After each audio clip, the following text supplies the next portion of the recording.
Good evening students. जो PYQ हमारा चल रहा था प्रीवियस ईयर का 2026, उसी को कंटिन्यू करेंगे आगे 9 क्वेश्चन के बाद। Now question number 10, angle P is 15 degree greater than 5/9 times the difference of a right angle and it's half. इस लाइन पे आप फोकस करेंगे जो यहाँ लिखा हुआ है हमारे पास, difference of right angle and it's half. So angle P 15 degree greater है 5/9 times of difference of right angle 90 degree और उसके हाफ का डिफरेंस। Half of 90 means 45। तो 5/9 अगर हम करेंगे difference of 90 degree and it's half, तो ये आपके पास 45 डिग्री ही आएगा। Then 9 5s are 45 and your answer is 25 degree. जैसा कि हमें क्वेश्चन में बोला गया है, एंगल P इस एंगल से जो 5/9 है 90 डिग्री और उसके हाफ के डिफरेंस का, मतलब 45 का 5/9 टाइम्स है, जो कि सॉल्व करके 25 डिग्री आ गया। और एंगल P 15 डिग्री ग्रेटर है, तो आप 25 डिग्री में जैसे ही 15 डिग्री ऐड करेंगे, then angle P will become 40 degree and 40 degree is an acute angle. तो आपके पास एक्यूट एंगल आंसर आ जाएगा। Question number 10 completed. Now next, now question number 11।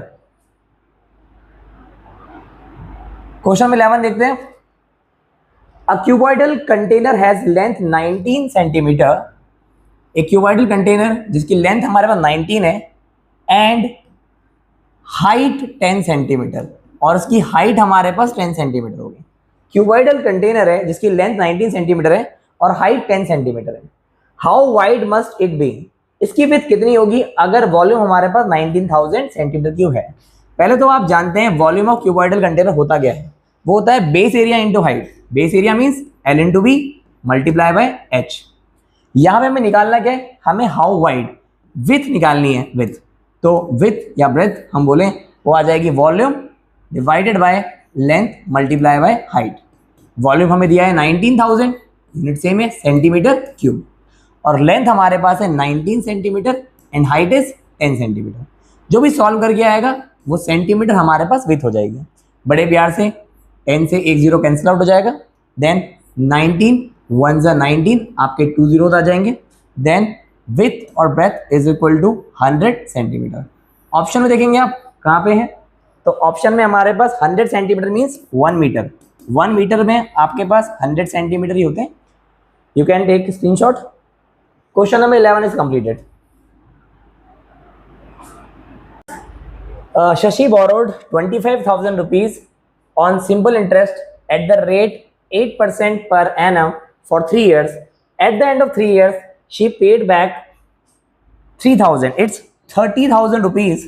How much of the money she still has to pay? आइए इसमें simple interest का formula लगाते हैं। Simple interest is actually principal into rate into time divided by 100। Principal हमारे पास है 25,000 जो पैसा लिया गया है, बोरो किया गया है।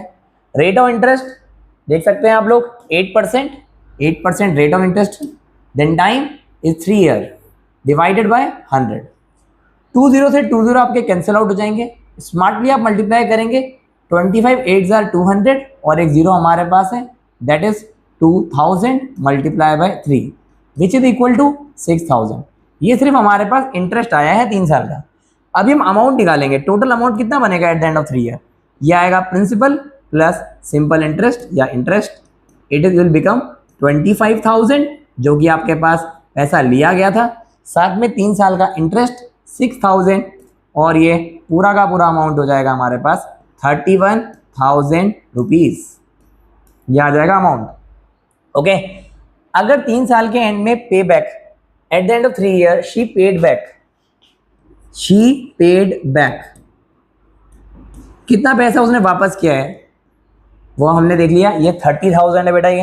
ये 30,000 रुपीज अगर वापस किया गया है तो मनी स्टिल हैव टू पे। सी स्टिल हैज टू पे। उसे कितने रुपए और पे करने पड़ेंगे? 31,000 माइनस 30,000 विच इज 1,000 रुपीज। 31,000 में आप 30,000 को माइनस कर देंगे तो तो 1000 रुपीज और पे करने पड़ेंगे। ऑप्शन है सी आपके पास। स्क्रीनशॉट आप ले सकते हैं, अच्छा क्वेश्चन है। ओके, जब भी आपके स्क्रीन में क्वेश्चंस आ रहे हैं just pause the video, try to solve. Numbering mistake है इसमें, 12 के बाद हम लोग इसी क्वेश्चन को ले रहे हैं। In the given figure determine the value of x minus y. अगर हमें x माइनस वाई की वैल्यू निकालनी है तो हम एक basic property lines and angle chapter में जो आपने पढ़ी होगी वो लगाएंगे। देखिए आप नजर आ रहे हैं जहाँ 68 डिग्री है वहीं हमारे पास y है, y is equal to 68 degree, it's due to vertically opposite angle. y की वैल्यू आपके पास 68 डिग्री आ जाएगी due to vertically opposite angle. Then we have to find out x। अगर हमें x फाइंड आउट करना है तो हम देख सकते हैं इस स्ट्रेट लाइन में आप देख सकते हो कि लाइन में हमारे पास ये तीनों एंगल बन रहे हैं जो हमारे पास स्ट्रेट एंगल कहलाएंगे। तीनों का सम 180 डिग्री होगा।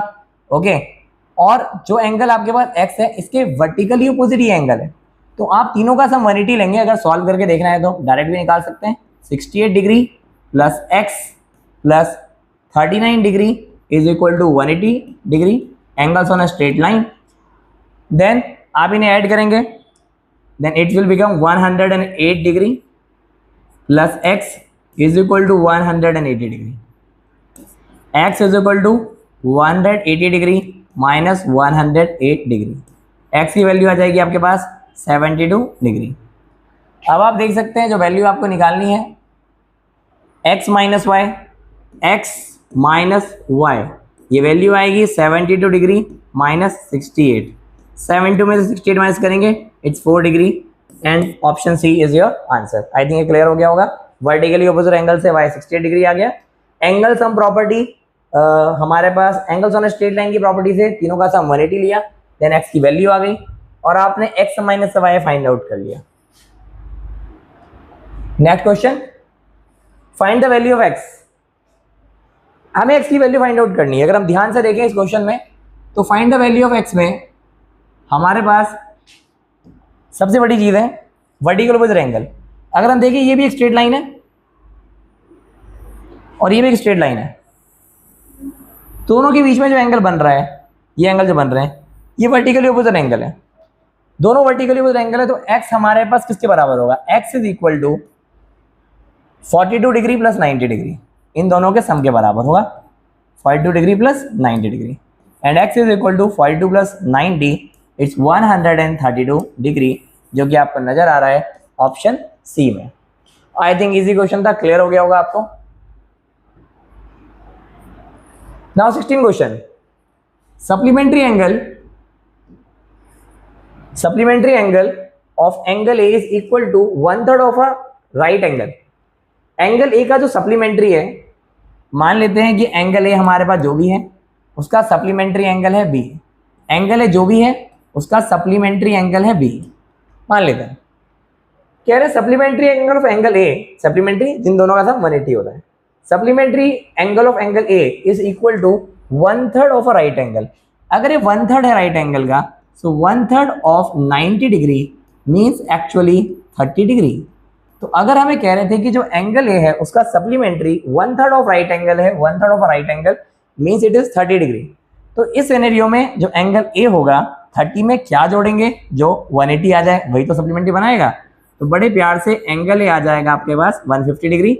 आप अगर 180 डिग्री में से माइनस करके निकालना चाहते हैं तो निकाल सकते हैं, माइंड में भी आ जाए तो आपका चल जाएगा option number C.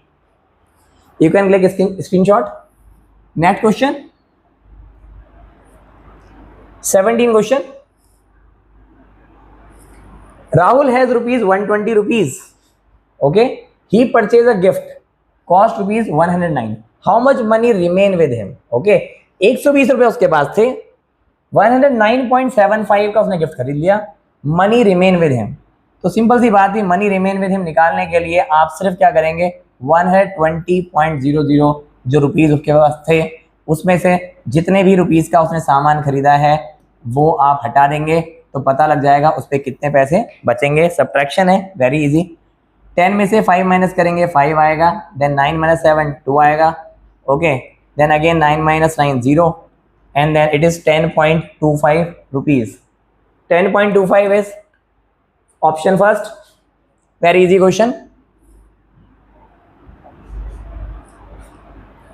Rekha cover a distance of 15 kilometer walking with a speed of 3 km per hour.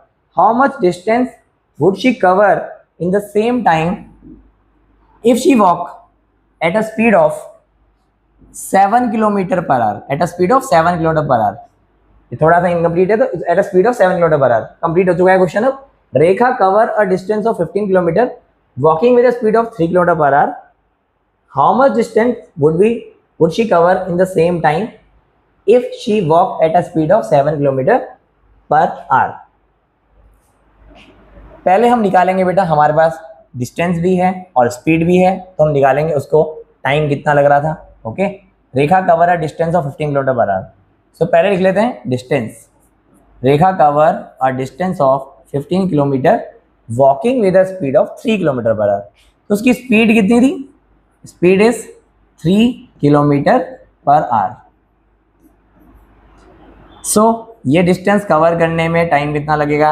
Distance upon speed, it's 15/3. Okay, तो अगर 3 किलोमीटर पर आवर से जाएंगे तो 5 घंटे लगेंगे. देखते हैं इसका यूज़ क्या निकलता है इसमें. How much distance would she cover in the same time? इसी समय में अगर टाइम हमारे पास 5 आवर्स ही है, क्वेश्चन में आगे कह रहे हैं टाइम 5 आवर ही है, तो डिस्टेंस कितनी कवर होगी? अगर इफ अगले पार्ट में हमें कहा गया है कि स्पीड 7 किलोमीटर पर आवर हो जाए.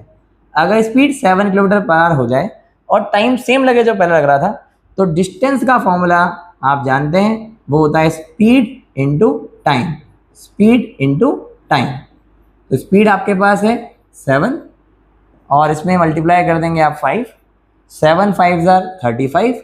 7 किलोमीटर पर आवर से 5 घंटे ट्रैवल करेंगे ज़्यादा स्पीड से, तो 35 किलोमीटर कवर हो जाएंगे, जो कि ऑप्शन बी है. आई थिंक समझ में आ गया होगा क्वेश्चन. 15 किलोमीटर का डिस्टेंस, 3 किलोमीटर पर आवर की स्पीड ट्रैवल कर रहे हैं, टाइम निकल गया 5 आवर.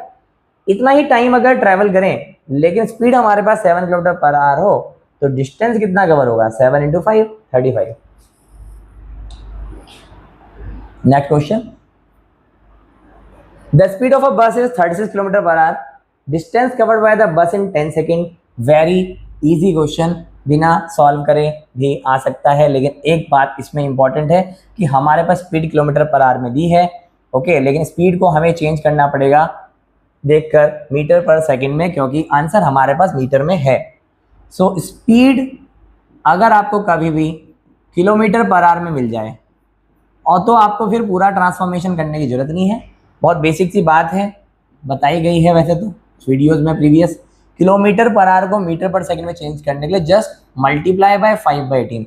अब जैसे ही 5/18 से मल्टीप्लाई करेंगे, इट चेंज इनटू मीटर पर सेकंड. 18 1 ज़ा 18, 18 2 ज़ा 36. आपके पास स्पीड आ जाएगी 10 मीटर पर सेकंड. आप इससे मल्टीप्लाई ना करें. कई बार ऐसा हो सकता है कि मल्टीप्लाई करने पर यहाँ ऑप्शन मिल जाए आपको, पर ध्यान रखना ये यूनिट अलग है, किलोमीटर पर आवर अलग है और सेकंड अलग है. ओके, तो किलोमीटर पर आवर को मीटर पर सेकंड में चेंज करने के लिए मल्टीप्लाई करेंगे 5/18 से. 18 2 ज़ा 36 कैंसिल आउट हो जाएगा. स्पीड इज 10 मीटर पर सेकंड और टाइम हमें ऑलरेडी दिया गया है, इट्स 10 सेकेंड. तो हम डिस्टेंस बड़े आराम से निकाल देंगे. It's speed into time. Speed is 10 meter पर सेकंड, टाइम इज 10 सेकेंड. 10 10 ज़ा 100 मीटर, जो कि आपको ऑप्शन बी में नजर आ रहा है. स्क्रीनशॉट आप ले सकते हैं. नाउ आज की वीडियो का last question. There are 48 rows of plant in a garden. अगर एक गार्डन में हमारे पास 48 रो हैं, अगर आप देखिए 48 रोज हमारे पास हैं, 48 रोज इस तरह से मान लेता हूं. अगर मैं 1 2 3 ऐसा करते करते करते करते करते 48 रोज हमारे पास हैं. एंड एक जो रो है उसमें 1 2 3 करते करते करते 4 5 6 7 8 9 10 11 12 हमारे पास प्लांट्स हैं. एक रो में 12 प्लांट है और ऐसी 48 रो है. तो आप टोटल अगर प्लांट देखें, नंबर ऑफ प्लांट्स अगर मैं इसी के अंदर निकाल दूं, तो बहुत ही क्लियरली समझ में आ जाएगा कि एक रो में अगर 48, अगर टोटल नंबर ऑफ रोज 48 है और एक रो में हमारे पास 12 प्लांट है, तो 48 मल्टीप्लाई बाय 12. अभी मल्टीप्लाई नहीं कर रहे हैं. एक प्लांट को ग्रो करने के लिए एक प्लांट को ग्रो करने के लिए if each plant need 3 bucket of water की जरूरत पड़ रही है, तो हमें कह रहे हैं how many bucket of water we need for all the plant. तो वेरी इजी, पहले तो प्लांट पता लग गए। प्लांट आपके पास है 48 मल्टीप्लाई बाय 12, 48 रोज थी, एक रो में 12 प्लांट थे, मल्टीप्लाई बाय 12। लेकिन ये तो टोटल नंबर ऑफ प्लांट है, इसे मल्टीप्लाई करना पड़ेगा। एक आपके पास प्लांट की रिक्वायरमेंट है हमारे पास 3 बकेट, ये मल्टीप्लाई बाय 3 कर देंगे। जैसे कैलकुलेशन इजी बनाने के लिए अगर 48 सीधा कर सकते हैं तो और इजी हो जाएगा, अदरवाइज हमारे पास और भी तरीके हैं। वैसे तो देखा जाए तो ये परफेक्ट क्यूब बनेगा। 48 into 3 144 multiply by 12, 144 is square of 12। ये एक्चुअली देखा जाए तो 12 का क्यूब है, और क्यूब तो याद आपको होने ही चाहिए। The answer is 1728। स्मार्टली करें तो मल्टीप्लाई भी नहीं करना पड़ेगा, आप इसे ब्रेक करके 12 का क्यूब बना सकते हैं। ऑप्शन में आपको मिल जाएगा सी 1728। आई होप आपको ये 10 क्वेश्चंस हमने जो लिए हैं आपको समझ में आए होंगे, प्रीवियस ईयर क्वेश्चन 2026 के। Thank you and enjoy learning.